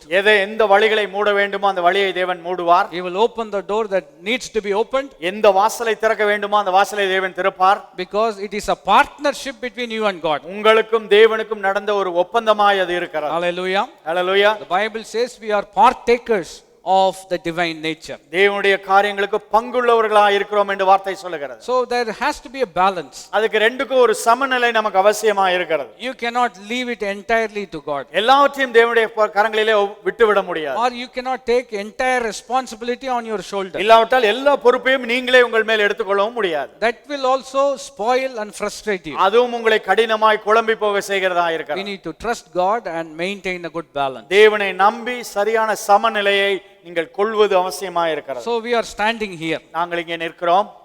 To stand you need a balance. அப்படி நிற்பதற்கு ஒரு சமநிலை அவசியமாக இருப்பது. If you lose the balance, சமநிலையை இழந்து விட்டீர்கள் என்றால் what will happen? என்ன நடக்கும்? எந்த பக்கம் வேணாலும் விழலாம். You know, when a person loses its balance, அப்படியாக சமநிலையை ஒருவர் இழக்கும்போது he can fall on any direction. எந்த பக்கத்துல வேண்டும் என்றாலும் அவர் கீழே விழலாம். When we lose balance in God's word, தேவனுடைய வார்த்தையிலே சமநிலையை இழந்து போவோம் என்றால் people tend to fall on every direction. எல்லா பக்கங்களிலும் மக்கள் கீழே விழுவதற்கு அப்படியாக காரியம் நடக்கிறது. One big issue is law and grace. முதலாவது அது நியாயப்பிரமாணமும் கிருபையுமாய் இருக்கிறது. You see, Old Testament there is a different system of operation. பழைய ஏற்பாட்டிலே அந்த காரியங்கள் வேறு விதமாய் செயல்பட்டது. New Testament is a totally different setup. புதிய ஏற்பாட்டிலே அந்த காரியம் வேறு விதமாய் இருக்கிறது. And we need to understand that we are in a new system of operation. நாம் அந்த புதிய ஏற்பாட்டிலே புதிய உடன்படிக்கையின் காலங்களிலே நாம் இருக்கிறோம் என்பதை நாம் புரிந்து கொள்ள வேண்டும். If people don't understand and get a right balance, சரியான சமநிலையை புரிந்து கொண்டு மக்கள் சமமாய் இல்லை என்றால் they will try to operate in the new covenant based on Old Testament procedure. புதிய ஏற்பாட்டின் காலத்தின் வார்த்தைகளை பழைய ஏற்பாட்டின் காலத்தின் திட்டங்களின்படி நடத்த விரும்புவார்கள். What will happen? என்ன நடக்கும்? You will end up getting very frustrated. அப்படியாக நீங்கள் குழப்பமடைந்து நிற்பீர்கள். How many of you understand what I am saying? சொல்வதை புரிந்து கொள்கிறீர்களா? Old Testament, why was it given? ஏன் பழைய ஏற்பாடு நமக்கு கொடுக்கப்பட்டது? Old Testament, by that I mean the law of the Old Testament. நியாயப்பிரமாணங்கள் எதற்காக நமக்கு கொடுக்கப்பட்டது? It was given so that it will direct you towards Christ. கிறிஸ்துவுக்கு நேராய் நாம் கடந்து செல்லும்படியாய் இது கொடுக்கப்பட்டிருக்கிறது. God says, I want you to do this, I don't want you to do that. தேவன் நான் இதை நீ செய்ய வேண்டும் என்று விரும்புகிறேன், இதை செய்யக்கூடாது என்று சில காரியங்களை சொன்னார். And he said, I want you to practice that. இதை செய்ய வேண்டும் என்று சிலரை சொன்னார். So people went on practicing it. மக்கள் அதை தொடர்ந்து செய்து கொண்டிருந்தார்கள். They could not do it. அதை அவர்களால் செய்து முடிக்க முடியவில்லை. And why did God give them something that they cannot do it? ஏன் செய்ய முடியாத காரியத்தை தேவன் அவர்களுக்கு கொடுத்தார்? So that they can realize that it is not possible in their own strength. அவருடைய சுய பலத்தினாலே இதை செய்ய முடியாது என்று அவர்கள் புரிந்து கொள்ளும்படியாக அதை கொடுத்தார். For example, or children or friend or somebody. நம்முடைய பிள்ளைகளை இல்ல நண்பர்களை எடுத்துக்கொண்டால், You say you are telling them that cannot be done. அப்படி அதை செய்ய முடியாது என்று நீங்கள் சொல்வீர்கள். Because you already know that. அது உங்களுக்கு ஏற்கனவே தெரியும். But he says, no. Who said I will do it? யார் சொன்னார்கள் நான் அதை செய்ய முடியும் என்று அவர்கள் சொல்வார்கள். You tell them no, it is not possible.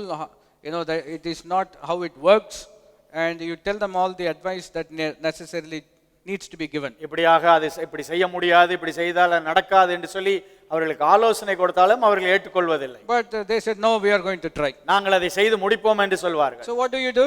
நீங்கள் என்ன செய்வீர்கள்? போங்க. So you said okay, go ahead. நீங்கள் செய்து பாருங்கள் என்று நாம் விட்டு விடுவோம். And they will stand on their head to try and do it. தலைகீழா நின்று செய்து பார்ப்பார்கள். And then they will come back and say it's not possible. திரும்பி வந்து அதை செய்ய முடியவில்லை என்று சொல்வார்கள். The law is given for that reason. நியாயப்பிரமாணமும் அதற்கென்று தான் கொடுக்கப்பட்டது. Paul says, I wanted to do, but I couldn't do it. I didn't want to do, but I ended up doing it. நான் செய்ய வேண்டும் என்று விரும்புகிற காரியத்தை நான் செய்ய முடியவில்லை, செய்ய வேண்டாம் என்று செய்கிற காரியத்தை செய்கிறேன் என்று பவுல் I சொல்லுகிறார். am caught up in a problem. I don't know what to do. இப்படியாக நான் பிரச்சனையிலே மாட்டிக்கொண்டேன், என்ன செய்ய வேண்டும் என்று தெரியாது இருக்கிறேன் The என்று next சொல்லுகிறார். verse says, praise be to God through Christ, we have redemption. அடுத்ததாக கிறிஸ்துவுக்குள்ளாய் நம்மை ரட்சிக்கிற தேவனுக்கு மகிமை உண்டாகட்டும் என்று So சொல்லுகிறார். the Old Testament law was given so that people will come to Christ and Christ will help them overcome their பழைய problems. ஏற்பாட்டு நியாயப்பிரமாணம் எதற்கு கொடுக்கப்பட்டது என்றால் நாம் கிறிஸ்துவுக்கு நேராய் வந்து கிறிஸ்துவை பிடித்துக் கொண்டு அந்த சத்தியத்திற்குள்ளாய் நடப்போம் என்று. Remember what Paul said. Pavul சொன்னதை ஞாபகப்படுத்திக் கொள்ளுங்கள். You know, he said, I cannot do it. என்னால் ஒன்றும் செய்ய முடியாது. But he said, through Christ who strengthens me, I can do all things. என்னை பலப்படுத்துகிற கிறிஸ்துவினாலே எல்லாவற்றையும் என்னால் செய்ய முடியும் என்று சொன்னார். To put it in another way, இன்னொரு வகையிலே சொல்ல வேண்டும் என்றால், when you construct a building, ஒரு கட்டடத்தை கட்டி எழுப்பும் போது we use scaffolding. இப்படியாக சைடுல சாரம் கட்டி கம்பு வச்சு கட்டி So தூக்குவார். when this building was built, இந்த கட்டடம் கட்டப்படும் போது and we had scaffolding where people used the scaffolding to do the plastering and whatever. அப்படியாக அவர்கள் நின்று வேலை செய்யும்படியா சுற்றியாக கம்பு வைத்து கட்டி தூக்கி நிறுத்தி இருப்பார். After the building is finished, அந்த கட்டடம் கட்டி முடித்த பிற்பாடு what do you do with the scaffolding? அந்த கம்புகள்லாம் என்ன பண்ணுவீங்க? சொல்லுங்க. You will remove the scaffolding அது எல்லாவற்றையும் எடுத்து விடுவார்கள். because the purpose for the scaffolding has come to an end. அதை கட்டுவதற்கான காரணம் இல்லாவிட்டால் அதுக்கு வேண்டிய நேரம் முடிந்து விட்டது. Law is also like that. நியாயப்பிரமாணமும் அவ்விதமாக தான். The law was there until Christ comes. கிறிஸ்து வரும் வரைக்கும் அந்த நியாயப்பிரமாணம் அங்கே இருந்தது. Now that Christ has come, கிறிஸ்து வந்ததற்கு பிற்பாடு the building is complete. அந்த கட்டடம் கட்டி முடித்தாகிவிட்டது. Whatever needs to be done has already been done on the cross of Calvary. எதெல்லாம் செய்யப்பட வேண்டுமோ கல்வாரி சிலுவையிலே இயேசு செய்து முடித்து விட்டார். And therefore there is no sacrifice needed. அதனாலே பலி செலுத்த வேண்டிய அவசியம் அங்கே இல்லை. All we have to do is offer sacrifice of praise because he has done it all. எல்லாவற்றையும் தேவன் செய்து முடித்தபடினாலே துதியின் பலியை மாத்திரம்தான் நாம் செலுத்த வேண்டியவர்களாக இருக்கிறோம். Hallelujah. Hallelujah. So when people don't kind of correctly emphasize that, இதை சரியாக சொல்லாத பட்சத்திலே then people think I have to do it all. நான் எல்லாவற்றையும் நான் தான் செய்ய வேண்டும் என்று யோசிக்கிறார்கள். When you think like that, அப்படி நீங்கள் யோசிக்கும் போது you are saying Christ has not done it all. அப்படி என்றால் கிறிஸ்து எதையுமே செய்து முடிக்கவில்லை என்று நீங்கள் சொல்லுவீர்கள். அதாவது குறைவா செஞ்சிட்டாரு, நானும் சேர்ந்து செஞ்சாதான் முழுமையான ஆசீர்வாதம் வரும். Those are all wrong thinking. அது எல்லாம் தவறான எண்ணங்களாக இருக்கிறது. What is the last words of Christ on the cross? கிறிஸ்து கல்வாரி சிலுவையிலே கடைசியா என்ன வார்த்தை சொன்னார்? Some more to be done. இன்னும் கொஞ்சம் செய்து முடிக்க வேண்டும் என்று சொன்னாரா? 3 more years. இன்னும் 3 வருஷம் என்று சொன்னாரா? Give me another 5 years. ஆண்டவர் இன்னொரு 5 வருஷம் கொடும் என்று சொன்னாரா? அடுத்த வருஷம் சொல்லுவாங்க இன்னொரு 5 வருடங்கள். புரியுதோம். You understand what you know? Give me 5 more years, we will be able to complete it. இன்னும் 5 வருஷம் கொடுத்தா நாங்க செஞ்சு முடிச்சிருவோம் என்று சொல்வார். Now Jesus said after 3.5 years there is nothing more to be done. Everything that needs to be done has already been done. It's finished. I am going. 3 வருஷம் கழிச்சு எதெல்லாம் செய்து முடிக்க வேண்டுமோ எல்லாவற்றையும் செய்து முடித்தேன், நான் பரலோகம் செல்கிறேன் என்று இயேசு சொன்னார். If he has done it all, அவர் எல்லாவற்றையும் செய்து முடித்திருப்பார் என்றால் what should I do? நான் என்ன செய்ய வேண்டும்? Take what he has done and apply it in my life. அவர் செய்து முடித்த காரியத்தை நம்முடைய வாழ்க்கையிலே செயல்படுத்த வேண்டும். How many of you understand what எத்தனை I am பேர் saying? புரிந்து கொள்கிறீர்கள்? But if you don't understand those things properly, அந்த காரியங்களை சரியாய் புரிந்து கொள்ளவில்லை என்றால் then you think I have to do something. நான் ஏதோ செய்ய வேண்டும் என்று யோசிப்பீர்கள். No. Christ has already done everything that needs to be done. எதெல்லாம் செயல்படுத்த வேண்டுமோ எல்லாவற்றையும் கல்வாரியிலே தேவன் செய்து முடித்திருக்கிறார். So there has to be a balance in our teaching. அதனாலே நம்முடைய காரியங்களிலே ஒரு சமநிலை இருப்பது அவசியமாக இருக்கிறது. Prosperity is good, செழிப்பு நன்மையான காரியமாக இருக்கிறது. but it also has to be accompanied by purpose. அதற்கு ஒரு நோக்கம் இருந்தால் தான் செழிப்பு நன்மையாக இருக்கும். How many of you understand what I am saying? சொல்வதை புரிந்து கொள்கிறீர்களா? How many of you want to be poor and in poverty? எத்தனை பேர் ஏழையாவே இருக்க வேண்டும் என்று விரும்புகிறீர்கள்? அப்படி சொன்னா நல்லா இருக்கு. எத்தனை பேர் தரித்திரமா இருக்கணும்னு விரும்புறீங்க? You know, nobody wants that. யாருமே தரித்திரமா இருப்பதற்கு விரும்பவில்லை. Then the next question, how many of you want to be rich? எத்தனை பேர் பணக்காரர்களாக இருக்க விரும்புகிறீர்கள்? Then, even if you don't want to raise your hand, I know what is in your heart. கரத்தை தூக்கவில்லை என்றாலும் உங்கள் இருதயத்தில் என்ன இருக்கிறதுன்னு தெரியும். But the next question is this. அடுத்த கேள்வி என்னவா இருக்கிறது என்றால், Why do you want to be rich? எதற்கு பணக்காரராய் இருக்க விரும்புகிறீர்கள்? And what are you going to do with all those riches? அந்த பணத்தை வைத்து என்ன செய்ய போகிறீர்கள்? வட்டி வாங்கி சாப்பிட போறேன், அதனால தான் கொடுக்கல. You understand what I'm trying to say? The purpose is very, very important. அதனே நோக்கம் முக்கியத்துவம் வாய்ந்ததா இருக்கிறது. You know, it is not that God doesn't want to give. தேவன் கொடுக்க வேண்டாம் இல்ல கொடுக்க பிரியப்படவில்லை என்ற அர்த்தம் அல்ல. He wants to give. உங்களை ஆசீர்வதிக்க தேவன் விரும்புகிறார். The Bible says He richly supplies all good things for our enjoyment. அவருடைய மகிமையின் ஐஸ்வரியத்தின்படி எல்லாவற்றையும் அனுபவிக்க தக்கவாத வண்ணமாய் நமக்கு கொடுக்கிறார் என்று சொல்லுகிறார். But it always comes with the purposes of God. ஆனால் தேவனுடைய திட்டங்களுக்கு நோக்கங்களை உள்ளடக்கியதாக அந்த ஆசீர்வாதம் வருகிறது. I think I said it like this in a sermon. ஒரு பிரசங்கத்திலே விதமாய் சொன்னேன்னு To be நினைக்கிறேன். successful is to do God's will. To be வெற்றியாய் இருப்பது தேவ சித்தம் செய்வது. தேவ சித்தம் செய்வதுதான் வெற்றியாய் இருப்பது. To be successful is to do God's will. வெற்றி உள்ளவர்களாய் இருக்க வேண்டும் என்றால் தேவனுடைய சித்தத்தை செயல்படுத்த வேண்டும். And to have everything to do God's will is being prosperous. தேவனுடைய சித்தத்தை செயல்படுத்துவதற்கு எல்லாம் இருப்பதுதான் செழிப்பு. செழிப்பாய் இருக்கிறது. ரொம்ப எளிமையான விஷயம். வெற்றி பெறுவது என்றால் தேவ சித்தம் செய்வது. செழிப்பாய் இருப்பது என்றால் என்ன? தேவ சித்தம் செய்வதற்கு வேண்டிய எல்லாம் இருப்பதுதான் செழிப்பு.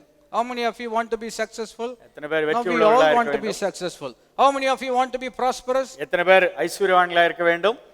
According to this definition, we have to be prosperous. நாம் செழிப்புள்ளவர்களாக இருப்பது அவசியமாக இருக்கிறது. Why do we have to be prosperous? ஏன் நாம் செழிப்பாக இருக்க வேண்டும்? Because I want to do God's will. தேவனுடைய சித்தத்தை நாம் செயல்படுத்த வேண்டும். How many of you want to be prosperous now? எத்தனை பேர் செழிப்பாக இருக்க வேண்டும்? Hallelujah. Hallelujah. If God wants you to do something, தேவன் ஒரு காரியத்தை உங்களால் செய்ய வேண்டும் என்று விரும்புவார் என்றால், well, you need to have to do that He wants you to do. அவர் என்ன செய்ய விரும்புகிறாரோ செயல்படுத்துவதற்கு உங்களுக்கு தேவையான காரியங்கள் இருப்பது அவசியமாக இருக்கிறது. If you don't have it, உங்களிடத்தில் அது பொருள் இல்லை என்றால், then you can't do it. நீங்கள் அதை செயல்படுத்த முடியாது. That is why God gives you that. அதனால தான் தேவன் அந்த பொருட்களை உங்கள் கையிலே கொடுக்கிறார். But the problem is this. பிரச்சனை என்னவென்றால், God gives you for a purpose. தேவன் ஒரு திட்டத்திற்காக காரியங்களை கொடுக்கிறார். You spend that on your pleasure. உங்கள் தேவைக்கேற்ப உங்கள் சந்தோஷத்திற்கேற்ப செலவழிக்கிறீர்கள். And then when the purpose comes, அந்த காரியங்கள் தேவனுடைய திட்டமானது அங்க வரும்போது, you don't have, you are in a problem. நீங்க அந்த காரியம் உங்கள் கையில இல்ல, உங்க பிரச்சனையில இருப்பீர்கள். Very simple. எளிமையா இருக்கிறது. So money comes, பணம் வருகிறது, it's for a purpose. அது ஒரு நோக்கத்திற்காக தேவன் கொடுப்பார். Even if 10 rupees comes into your hand, God has a purpose for it. 10 ரூபாய் தேவன் உங்கள் கரங்களிலே வர வைப்பார் என்றாலும் அதற்கும் ஒரு நோக்கம் இருக்கிறது. You know, we are deviating from the subject, but somebody needs to hear that. அந்த காரியத்திலிருந்து நாம் படிக்கிற காரியத்திலிருந்து விலகி செல்கிறோம். நீங்கள் இதை தெரிந்து கொள்ள வேண்டும். Sometimes money comes in advance. சில நேரத்திலே பணம் முன்பாகவே நம்முடைய கரங்களிலே வருகிறது. And why does God give you in advance? ஏன் முன்பாகவே தேவன் பணத்தை நம்முடைய கரங்களிலே கொடுக்கிறார்? It's for a purpose. அதற்கு ஒரு நோக்கம் இருக்கிறது அங்கே. People don't realize that. மக்கள் அதை அறிவதில்லை. I don't have any need. எனக்கு எந்த தேவையுமே இல்லை என்று சொல்வார்கள். But money has come. பணம் என் கையில வந்திருக்கிறது. Patas. You know, and you spend it whatever way you want it. அதனால எந்த வழியில வேணாலும் பட்டாசு கொளுத்தி போடுற மாதிரி கொளுத்தி விட்டுருவாங்க. After the smoke is gone, the need comes. போக எல்லாம் முடிஞ்சு போனதுக்கு அப்புறம் தேவை திட்டம் அங்கே வருகிறது. இப்பதான் ஓ இதுக்கு தான் கர்த்தர் கொடுத்தாரு, அதுக்கு தான் கொடுத்தாரு. இப்போ அதுக்கு கொடுத்ததை கொளுத்திட்டோம்னா இப்போ what do we have to do? அப்படி என்றால் இப்பொழுது என்ன செய்வோம்? ஏன் என்னை கைவிட்டீர்? கை விட்டனா? உனக்கு கையில் விட்டதை நீ விட்டாய், அதுதான் problem. You understand what I'm trying to say? So God wants us to be blessed. தேவன் நம் ஆசீர்வாதமாய் இருக்கும்படி விரும்புகிறார். Why? ஏன்? Because He wants us to do His will. அவருடைய சித்தத்தை நாம் செயல்படுத்தும்படியாய். To do His will is our success. அவருடைய சித்தத்தை செய்வதே நமக்கு வெற்றியாய் இருக்கிறது. So there has to be a balance in our understanding of God's word. தேவனுடைய வார்த்தையை புரிந்து கொள்வதிலே ஒரு சமநிலை நமக்கு அவசியமாய் இருக்கிறது. We are seeking God. தேவனை நாம் தேடுகிறோம். Not as a means to an end. ஒரு முடிவிற்கு ஒரு வழியாய் அல்ல. God is the means and God is the end. He is our everything. தேவனே வழியாய் இருக்கிறார், தேவனே முடிவாய் இருக்கிறார், தேவனே நமக்கு எல்லாமாய் இருக்கிறார். And it is for that reason that we seek God. அவருக்காகவே நாம் தேவனை தேடுகிறோம். Many people seek God. சிலர் தேவனை தேடுகிறார்கள். Because by seeking God, the end result is they want money. அப்படியாக தேவனை தேடி பணத்தை பெற்றுக்கொள்ள வேண்டும் என்று தேவனை தேடுவார்கள். So they are very fervent in their seeking because they are very fervent about the money. உண்மையாய் அதிகமாய் தேவனை தேடுவார்கள். ஏனென்றால் அவர்களுக்கு பணம் வேண்டும், பணத்தை பெற்றுக்கொள்ள வேண்டும் என்ற நோக்கத்தில். How many of you understand what I am saying? சொல்வதை புரிந்து கொள்கிறீர்களா? So let me illustrate it from scripture itself. வேதத்திலிருந்தே காரியத்தை நான் சொல்லட்டும். So the eyes of the servant are looking to the hand of the master. வேலைக்காரனுடைய கண்கள் எஜமானை நோக்கி இருக்கிறது என்று சொல்லப்படுகிறது. எஜமானுடைய கையை நோக்கி இருக்கிறது. It's looking at the hand. அவருடைய கரங்களை நோக்கி இருக்கிறது. Why is it looking at the hand? ஏன் அந்த வேலைக்காரன் கரங்களை பார்க்கிறான்? Because he wants something from the hand. எஜமானுடைய கரங்களிலிருந்து ஏதோ ஒரு காரியத்தை எதிர்பார்க்கிறான். But the psalmist says, சங்கீதக்காரன் சொல்கிறார், but our eyes are looking to you. என்னுடைய கண்கள் உம்மையே நோக்கி இருக்கிறது என்று சொல்கிறார். Not what we can get off you. அவரிடத்திலிருந்து என்னத்தை பெற்றுக்கொள்வோம் என்பதற்காக அல்ல, but looking to you.